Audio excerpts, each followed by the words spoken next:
One day, Henry was examining Wellsworth Station. He was looking for engines who were insane in the smoke box. At the same time, Percy was there being psychotic as usual. He was hating on the new characters by imagining them in a Transformers movie scene. "F*** you, Neville," he yelled, imagining Neville as Bumblebee in the clip. "I'll catch you as the evil police cruiser." Henry then proceeded to steam in on him. "Percy," he said bluntly, "you are a psychopath." "No, I'm not," snapped Percy. "The hit-era characters deserve it. These characters give us a bad name as another show just made to sell toys."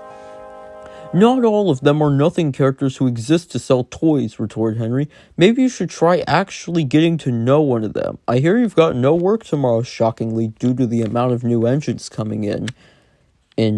"Maybe you should spend some more time in the tunnel," said Percy sarcastically, and he puffed away. As Henry had a drink of water at the station, he thought about who the most wholesome hit-era newbie was for Percy to be around. The next day at Crovan's Gate, Percy was dropping off passengers for Duncan, who was obviously running late as you may think. "Hello, you two," Madge said happily to Percy and Neville. "Neville, I hear that company pawn truck has opened a unit here, and you're getting redesigned?" "Correct," said Neville. "My punch-like model blueprints look much better than any hit-era newbies designed, and there are some good ones. I have the best ones." As Neville steamed away, Madge spoke to Percy. "I hear you wanted to be with me today, Percy. I hear you have disdain for us hit-era characters. Oh, how wrong you are." And with that, Percy was hauled onto Madge's flatbed and they set off. As they drove along, Madge tried making conversation with Percy. "Well, I think what you did to Neville was wrong in many ways. You shouldn't have even attempted such a dangerous scene from that movie. What possessed you to ask someone to do such a risky thing?" "I've been through some f***ed up shit in the last few months," Percy grunted, "and it's time a clown like him went through something like that." Madge sighed and responded, "I can't believe I have to teach you this lesson, but two wrongs don't make a right. You're a good engine with flaws compared to what 1911 interprets you as. Many engines are good but have flaws." Percy was happy that someone finally understood him and admitted he was wrong about hit-era characters all being assholes. Madge then said, "You want to know what's really shitty? Half the internet, in order to be a popular streamer, it seems you've got to either be an absolute idiot or an insufferable douche nozzle. Ha ha ha ha ha." "I know," said Percy. "Like that idiot who stuck a fork in a toaster. What is the appeal of seeing people nearly kill themselves?" While Percy and Madge started becoming actual friends now, she then said to Percy, "If you still see us hit-era newbies as personality-less drones, we're not. We wanted to have more character, and when Neville was being axed from the series, he tried running to an alleged safe haven at Crovan's Gate, ready to fall off his bridge. I had video evidence from that date. We all wanted to do more in this series, but Hit wouldn't give us a fucking chance. It sucks."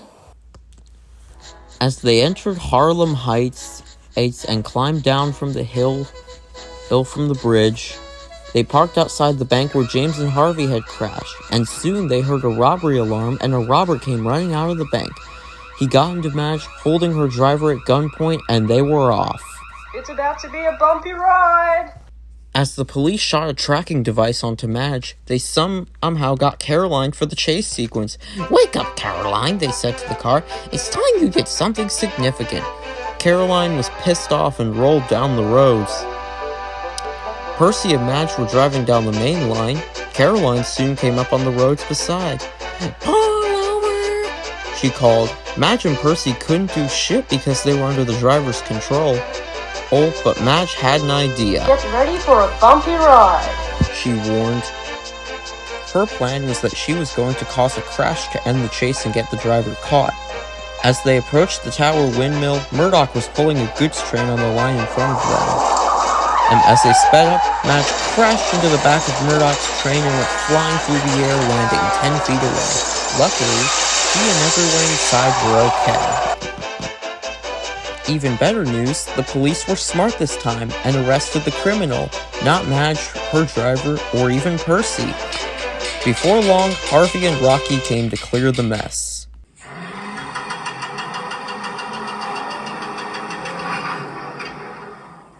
After the mess had cleared up, Madge said to Percy, Now that I've hopefully shown you the basics on life, you can have some actual fun without nearly killing someone. And Percy did just that night.